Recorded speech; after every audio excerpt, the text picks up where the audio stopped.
होता है हमारा 1/2, ये पता होता है हमको।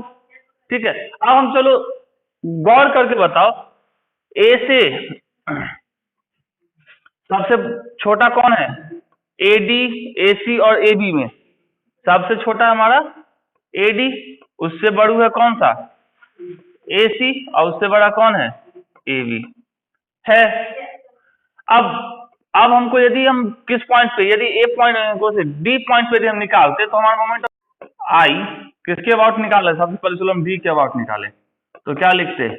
आई जी सेंटर ऑफ ग्रेविटी के अबाउट प्लस एम दोनों के बीच का डिस्टेंस एडी का स्क्वायर लिखते। अब यदि हम आई किसके अबाउट निकालते हैं? सी के अबाउट मान लो निकालते हैं, तो आई जी प्लस एम किसके?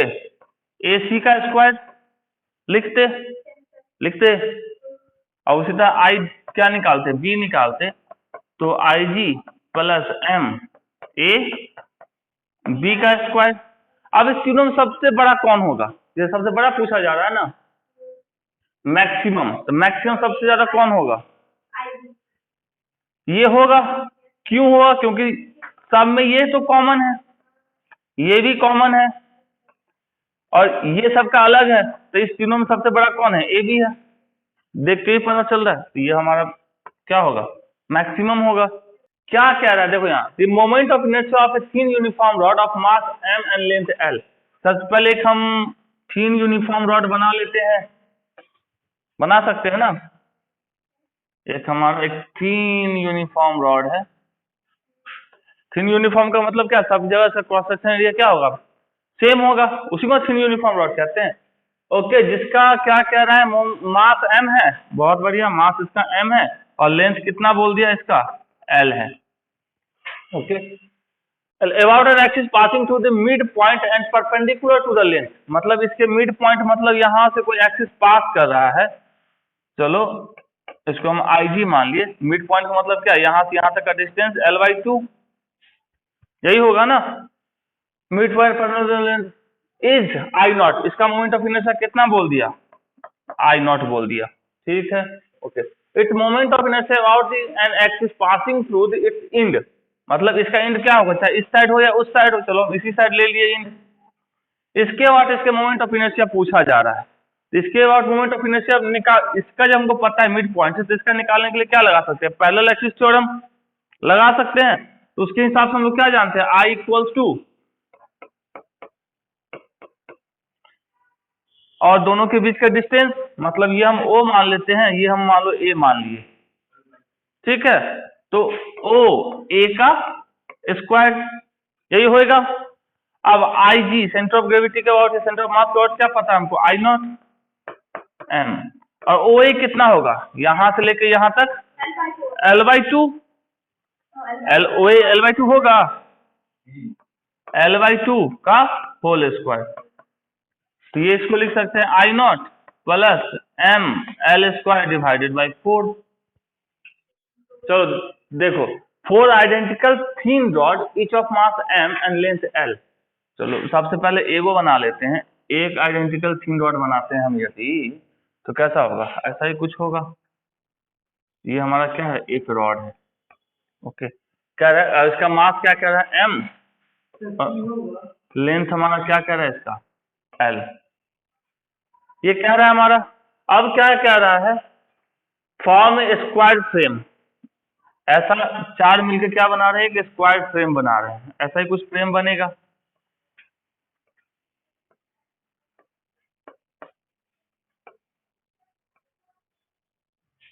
बनेगा। अब क्या कह रहा है? Moment of inertia of this frame about the axis through the centre of the square and perpendicular to the plane.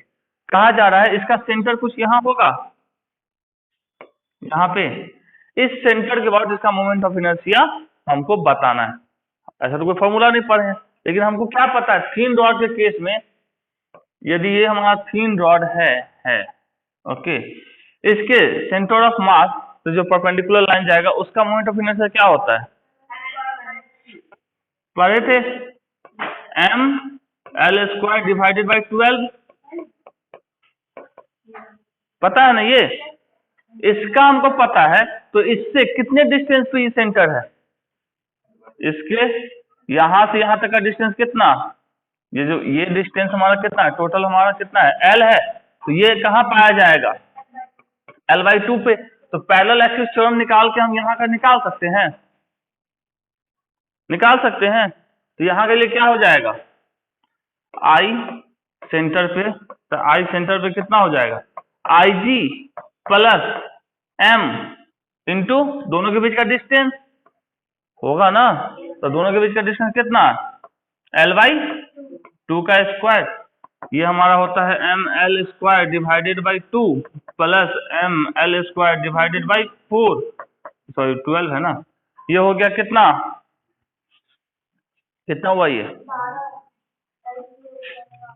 4 ML square divided by 12। ये कितना हो जाएगा? ML square divided by 3। इतना होगा। ये कितने रॉड के लिए है? एक रॉड के लिए निकाले। तो ऐसा ही हमको कितने रॉड के साथ करना है? 4।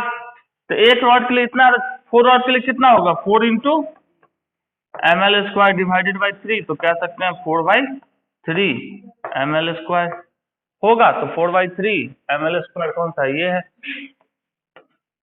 क्या कह रहा है? From a disc of radius capital R of mass capital M, a circular hole of diameter capital R whose rim passes through the center is cut. What is the moment of inertia of the remaining part of the disk about the perpendicular axis passing through the center? सबसे पहले हमारे पास क्या है? एक disc है। एक हमारे पास क्या है? एक हमारे पास ये डिस्क है।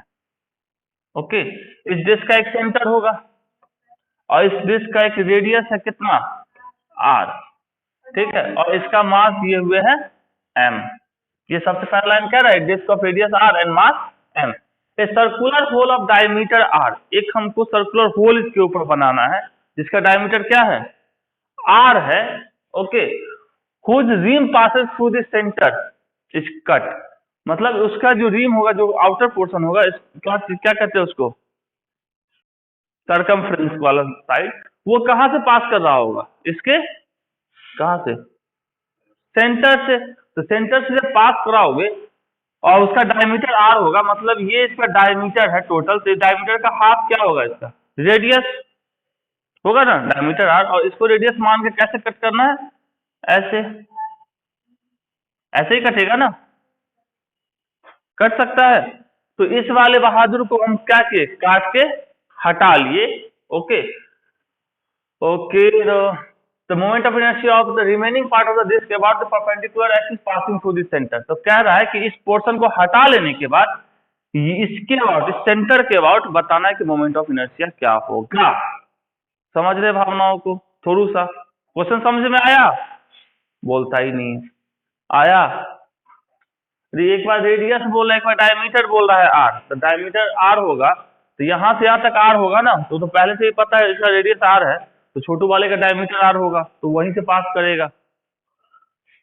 चलिए, अब सबसे पहले moment of inertia total body का क्या होगा जब नहीं कटा था? मतलब एक बॉडी हमारा ये और एक बॉडी हमारा कौन सा? ये छोटू वाला। इसका रेडियस कितना होगा? R/2। इसका रेडियस कितना? R। इसमें इसको काट के हटा लेना है और उसके बाद कटने के बाद ये कुछ बचेगा हमारा, इसका हमको मोमेंट ऑफ इनर्शिया बताना है। कहां से? About centre. यही क्वेश्चन कह रहा है। तो मोमेंट ऑफ इनर्शिया इसका क्या होगा? डिस्क का क्या होता है? तो इसका मोमेंट ऑफ इनर्शिया हम निकाल सकते हैं, आसान है। इसके moment of inertia say about centre of gravity से निकाल के इसके मोमेंट ऑफ इनर्शिया को घटा लिया जाएगा। कहां से? इसके सेंटर ऑफ ग्रेविटी से। तो सबसे पहली बात है, इसका तो मोमेंट ऑफ इनर्शिया हमको पता है कितना होगा? mR²। इसमें तो कुछ करना नहीं, जब सॉलिड ये पूरा रहता तो। अब इसका छोटू वाले का निकालना मोमेंट ऑफ इनर्शिया, अच्छी बात है। तो छोटू वाले का मोमेंट ऑफ इनर्शिया क्या होगा? पूरा ये जो बॉडी था इसका मास m है, क्या इसका भी मास m होगा? तो इसका मास क्या होगा? चलो, ये जो m मास है किसके लिए है? पाई आर स्क्वायर एरिया के लिए है। तुम कह सकते हैं पाई आर स्क्वायर एरिया के लिए हमारा मास कितना? m। तो छोटू वाले का एरिया क्या होगा? पाई आर बाई 2 के स्क्वायर के लिए मास कितना होगा, यही ना। तो क्या लिख सकते हैं, तो m by pi r square into pi r by 2 का स्क्वायर, ऐसे लिखा जा सकता है, बचपन से पढ़ते आ रहे हैं। इतने एरिया के लिए इतना मास, तो यूनिट एरिया के लिए कितना मास, इतना मास यूनिट एरिया के लिए। अब जितने के लिए चाहे उससे मल्टीप्लाई कर देंगे तो हम निकल जाएगा उस एरिया के लिए। ये से ये साफ, इसको सॉल्व करेंगे क्या आएगा हमारा, m r square divided by 4r square, r square से आर स्क्वायर साफ, तो क्या बचा m बाई 4 बचेगा। तो अब इसका मोमेंट ऑफ इनर्शिया कैसे निकलेगा, मोमेंट ऑफ इनर्शिया क्या होता है हमारा, हाफ एम आर स्क्वायर होता है। तो ये हमारा जो निकल गया वो किसका था, छोटू वाले किसका था, ये छोटे वाले का, तो इसको एम डैश लिख लेते हैं, क्या होगा m बाई 4। तो इसका छोटू वाले का मोमेंट ऑफ इनर्शिया क्या, आई डैश इक्वल टू कितना हो जाए, हमारा फॉर्मूला क्या होता है, हाफ एम आर स्क्वायर, तो 1/2 एम डैश, और इसका रेडियस कितना है, इतना, एम डैश हमको पता है कितना है, m बाई 4, और ये हमारा हो गया आर स्क्वायर डिवाइडेड बाई 4, ये कितना हो गया, m r square divided by 32। यहां तक ठीक है। तो ये जो मोमेंट ऑफ इनर्शिया वो कहाँ के अबाउट है, स्मॉल जो हमारा छोटू वाला ये है, इसके इस सेंटर के अबाउट है, यही है ना, सेंटर के अबाउट ही होता ना ये फॉर्मूला हमारा। निकालना कहाँ के अबाउट है, इसके एक साइड के अबाउट है। ये जो पॉइंट है वो कहाँ एग्जिस्ट करता है, इसके साइड पे। हमको किसके अबाउट पूछा जा रहा है, इस बड़े वाले सर्कल के सेंटर के अबाउट, यही पूछा जा रहा है। तो इसका यदि हमको पता है तो इसके साइड के अबाउट हम मोमेंट ऑफ इनर्शिया निकाल सकते हैं, निकाल सकते हैं या नहीं निकाल सकते हैं, कैसे निकालेंगे, पैरेलल एक्सिस थ्योरम। तो पैरेलल एक्सिस थ्योरम लगा डालो और इसको लगा निकाल डालो। चलो पैरेलल एक्सिस थ्योरम लगाते हैं।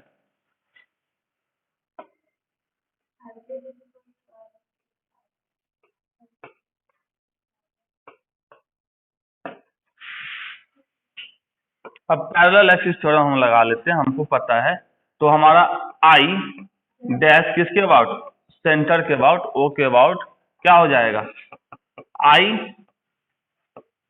जी डैश छोटू वाले के लिए, ये हमारा आई डैश जी, ठीक है, प्लस क्या एम डैश, और दोनों के बीच का डिस्टेंस कितना, are by 2।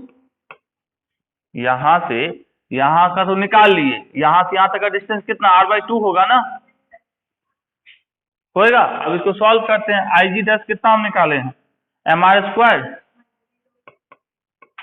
By 32 plus M dash कितना, M by 4, M by 4 into R square divided by 4, ये कितना हो जाएगा, M are square divided by 32 plus M are square divided by 16। इसको सॉल्व करेंगे कितना आएगा, 3/32 होगा एम आर स्क्वायर होगा। इसमें डाउट है, ये किसका निकला, छोटू वाले मास का। बड़े वाले मास का हमको पता था, जब नहीं कटा था तो कितना कितना था, 1/2, यही था ना। अब छोटू वाले का भी निकाल लिए। अब छोटू वाले को क्या किया गया, हटाया गया है, हटाया गया है। अब छोटू वाले को हटाने के लिए क्या करेंगे, आई ओ के अबाउट, चलो ये जी तो नहीं रहेगा, आई डैश जो हम यहाँ निकाले, चलो आई नॉट डैश है ना, तो आई नॉट डैश, आई जी कितना 1/2 एम आर स्क्वायर माइनस ये कितना निकाले 3/2, तो यहां से कितना होगा, सॉल्व करेंगे तो कितना आएगा,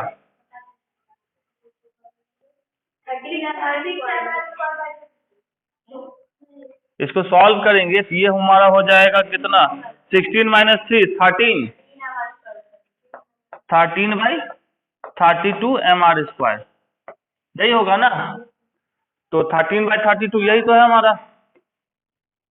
पहले हमको क्या कह रहा है, the ratio of radius of gyration of a circular disc about the tangential axis in the plane of disc and circular ring of the radius and mass about tangential.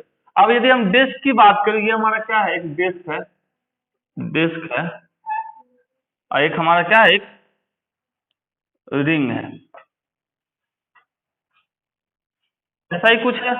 इसके बोला टेंजेंशियल, मतलब टेंजेंट कैसे खींचा जाता है किसी भी circle के ऊपर, ऐसा कुछ, यही होगा ना। ये हमारा क्या है, पहला वाला क्या हमारा, और ये हमारा क्या है, और एक रिंग है। तो डिस्क के लिए मोमेंट ऑफ इनर्शिया क्या होता है, साइड के अबाउट निकाल। इसके लिए हमारा होता है 5/4 mr², और इसका होता है I 3/2 mr²। ये होता है, कल निकाले थे, अब नहीं याद है, आपकी गलती है। इसको किसके इक्वेट करना था, mk² के, कर सकते हैं। तो यहाँ k की वैल्यू निकालेंगे तो क्या आ जाए, k = √5/4 × r। यहाँ k की वैल्यू निकालेंगे तो कितनी आ जाएगी, इसको इक्वेट किसके बराबर, mk² के, तो k की वैल्यू आ जाएगी √3/2 × r, आ जाएगा। यही ना पूछ रहा है। अब दोनों का रेडियस और गायरेशन निकल गया, ये डिस्क के लिए हो गया, ये हमारा किसका, रिंग का हो गया। तो हमको किसका रेशियो पूछ रहा है, डिस्क बाय रिंग का। तो KD/KR = कितना, √ कितना कितना कितना 5/4 × r divided by √3/2 × r। r से r साफ, साफ, तो बचा क्या हमारा, तो ये हमारा हो गई हो 5/4 × 2/3, ये हो गया हमारा कितना, ये साफ, तो हो गया 5/6 होएगा। तो इसको लिख सकते हैं, अलग अलग करके लिखना चाहो तो ऐसा भी लिखा जा सकता है। ये क्या कह रहा है हमको, the moment of inertia of a uniform circular disc about a diameter is I। Diameter के अबाउट कितना दिया है, किसका किसका किसका, सर्कुलर डिस्क का। तो हम चलो डिस्क पहले बना लेते हैं, ये हमारा एक सर्कुलर डिस्क है, अबाउट किसके, डायमीटर के, मतलब कौन सा, ऐसा कोई। इसके बाद क्या दिया, मोमेंट ऑफ इनर्शिया I। चलो अच्छी बात है, बोल रहे हो तो मान लेते हैं। चलो 1/4 mr², और हमको क्वेश्चन में क्या दिया है, I दिया है, ठीक है। The moment of inertia about an axis perpendicular to its plane, इस प्लेन के परपेंडिकुलर मतलब ऐसा कुछ, and passing through the point on its rim. अब इस तो इसके परपेंडिकुलर होना चाहिए, दूसरा इस रिम के ऊपर से पास करना चाहिए, मतलब कुछ यहाँ से। तो हम यहाँ का तो अभी निकाल नहीं सकते, हम कहाँ का निकाल सकते हैं, यदि हमको डायमीटर का पता है तो इस एक्सिस का निकाल सकते हैं परपेंडिकुलर एक्सिस थ्योरम के हिसाब से। क्या होगा, परपेंडिकुलर एक्सिस थ्योरम के हिसाब से, चलो ये हम मान लिए क्या, चलो मान लिए x, ये हम मान लिए y वाला, इसका परपेंडिकुलर क्या होगा, z। तो IZ = क्या लिख सकते थे, IZ = IX + IY। IX और IY कितना होगा, यदि इस Y के अबाउट I है तो X के अबाउट भी तो I होगा, वो भी तो डायमीटर पे ही जा रहा है। तो इसको क्या लिख सकते हैं, 2IX लिख सकते हैं, या इसको 2I लिखा जा सकता है, लिख सकते हैं। तो अब किसके अबाउट हमको निकल गया, इसके अबाउट निकल गया, ये वाला एक्सिस हमको निकालना किसके अबाउट है, यहाँ पे ऐसा एक्सिस के अबाउट। तो यहाँ से यहाँ तक का डिस्टेंस हमको पता हो तो पैरेलल एक्सिस थ्योरम लगा सकते हैं। ये क्या लगाए थे पहले, परपेंडिकुलर एक्सिस थ्योरम। अब पैरेलल एक्सिस थ्योरम यदि हम लगाते हैं तो क्या लिखेंगे, मोमेंट ऑफ इनर्शिया जहां का हमको निकालना है उसका, तो I किसके अबाउट, सेंटर, मतलब ये हमारा IZ, या इसी को क्या लिख लिए IG, प्लस क्या होता है M होता है मास इंटू दोनों के बीच का डिस्टेंस। यहाँ रेडियस दिया है कुछ हो, नहीं दिया, चलो अच्छी बात है। अब IG हमको पता है कितना है 2I, और M ना पता है ना R पता है, नहीं ना पता है, लेकिन पता क्या है I = 1/4 mr² होता है, ये तो पता है। तो यहां से M are square equal to क्या लिख सकते हैं, 4i लिखा जा सकता है, M are square equal to 4i लिख सकते हैं। तो यहाँ पुट कर लेते हैं, आई जी के जगह पे कितना 2i और एम आर स्क्वायर की जगह पे कितना 4i, कितना हो गया 6i, तो 6i।